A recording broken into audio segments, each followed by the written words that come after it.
hemos instruido además, aparte del equipo humanitario, Miguel Pizarro, Manuel Bolívar, el diputado José Manuel Olivares, que puedan estar en conjunto con los defensores de derechos humanos en interrelación con las multilaterales para poder hacer inventario, requerimientos de cuánto se va a necesitar dado el crecimiento del pueblo. El día de mañana en el Parlamento Nacional hemos invitado también a los expertos para que no solamente este informe preliminar, sino dimensionar la crisis, las necesidades y la capacidad que tiene el Parlamento, el despacho de la presidencia encargada para poner a disposición de nuestra gente. En contra o versus la mentira, la información. Versus la mentira, lo que tiene que ver con cada uno de los elementos. En esta encuesta breve que hicimos en este momento en Venezuela, del impacto en este momento en Venezuela, servicio eléctrico. El 83% de los hogares no cuentan en este momento con servicio continuo de electricidad. Servicio de agua. 71% de los hogares no recibe agua constante o es de muy mala calidad y se le suma a 18 que tiene más de 7 días sin recibir agua. Transporte público, 65% del transporte público presenta fallas en este momento. El suministro de alimentos, 83% de los comercios tienen fallas de funcionamiento y adquisición de productos. Y, muy grave, gasolina, 56% hoy de la población tiene ausencia de suministro. Es una encuesta que ha generado parte del equipo técnico. En estas condiciones, muy complejo asumir evidentemente una cuarentena. Esto lo sabemos todos. Así que llamo hoy, apelo no solamente a la conciencia del venezolano, sino a la fuerza y lo que han tenido durante años. La solidaridad, atender a nuestra familia, proteger a nuestra gente es prioridad.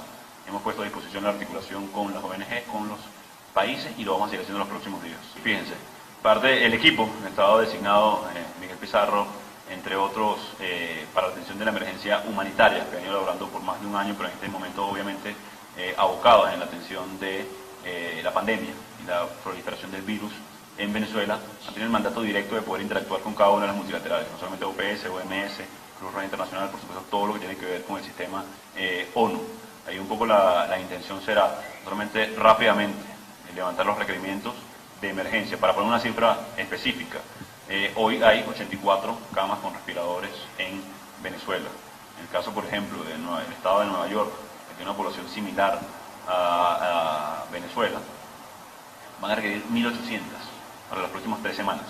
Es decir, lo que es evidente que tenemos un déficit de más del 95%, pero es parte de lo que se va a presentar mañana en el informe por parte del equipo técnico de, digamos, lo que debemos y lo que tenemos que tener para hacer, no solamente contener la propagación del virus, sino atender una vez y si va a ser requerido como lo ha sido en todos los países. No hay un elemento que diga que va a ser diferente en Venezuela.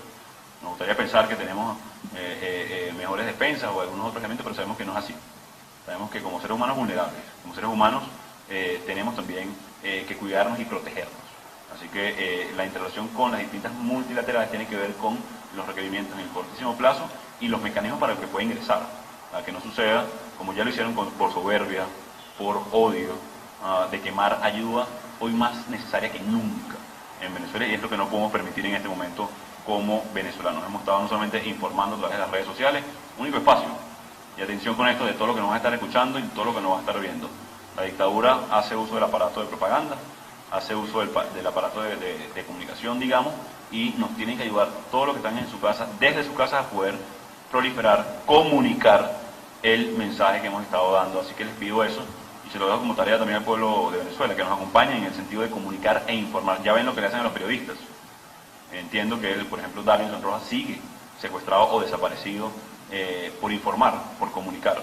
Aparentemente no les gustan que se digan lo que sucede en Los Roques o lo que sucede en casas de Latillo, cuando la mayoría de la población está preocupada, en cuarentena, sin alimento, sin medicina.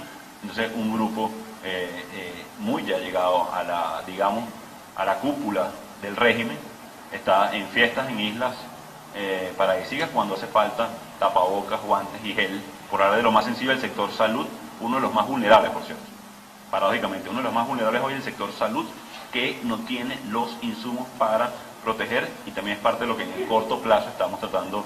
Ya entregamos 3.500 kits a enfermeras del Colegio de Enfermeras, no es suficiente, estamos gestionando muchos más para que esa primera línea de contención, que es nuestro sector salud, las enfermeras, los médicos, puedan atender. Con respecto al fondo, estamos trabajando también con el BID y con algunos otros organismos para poner a disposición de estos multilaterales directamente para que puedan mejorar su capacidad operativa.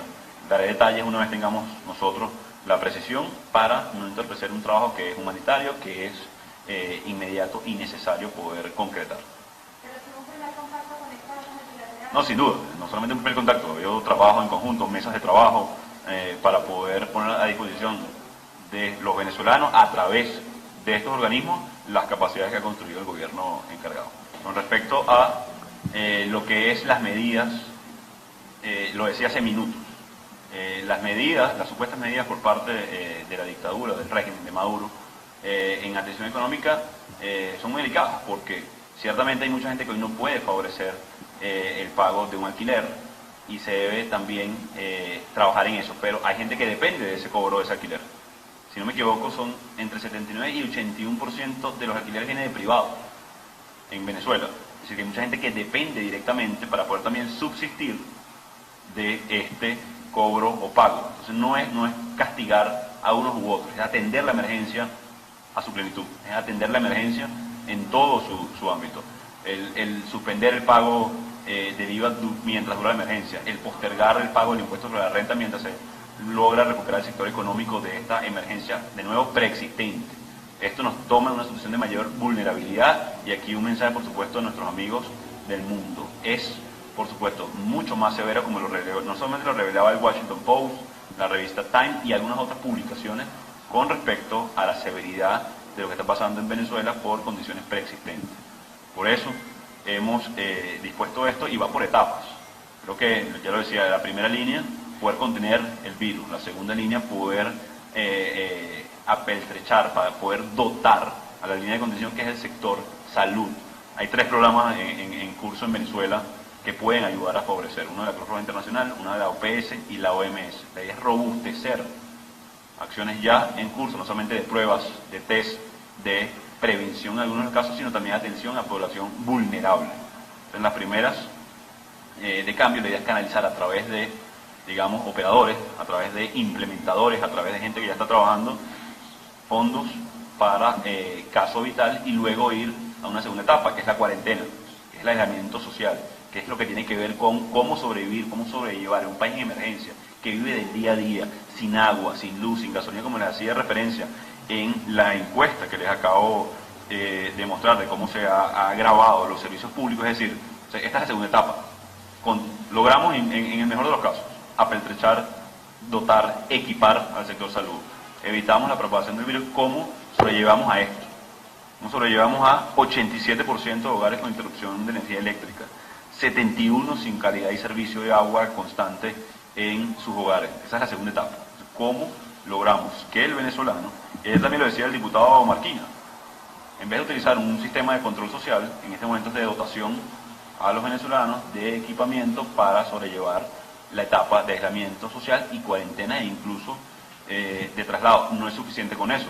¿Cómo traen los productores del campo la comida a Caracas en este momento, sin gasolina en la mayor cantidad de los estados?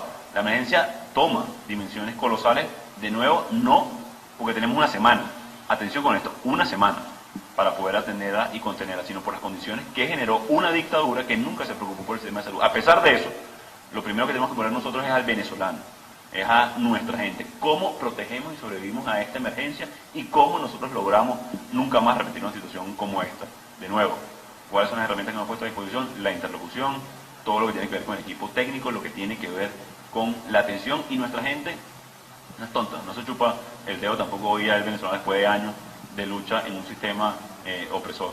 Sabemos de las capacidades, sabemos de lo que puede hacer y articular el Parlamento Nacional a través del apoyo internacional y por supuesto que lo vamos a poner a disposición. Sí, fíjense, aquí es muy importante, eso revela cómo la dictadura miente. Hablamos del contraste de una cifra extraoficial y aquí atención con esto.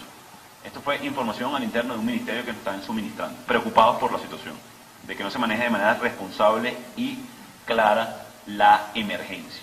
Lo que pretendía es contrastar con lo que ellos hacen ver como información oficial. Entonces aquí Producto de esto, hemos activado no solamente un observatorio, con mucha, además, digamos, cuidado, vivimos en dictadura. Y los casos son claros. Si no, pregunten hoy en el 23 de enero. Si no, preguntemos a las familiares de Davinson Rojo, a los enfermeros o médicos que están hoy en casa por cárcel, al hostigamiento que tienen cada uno de los medios de comunicación. Producto de esto se llevará nada más información alternativa para poder contener la emergencia y poder que los científicos, los médicos, los técnicos puedan generar labores y alternativas para prevenir una catástrofe en puerta si no tomamos las medidas de inmediato. Eso fue información que tuvimos a través de uno de los ministerios preocupados porque se estaba ocultando información en Venezuela.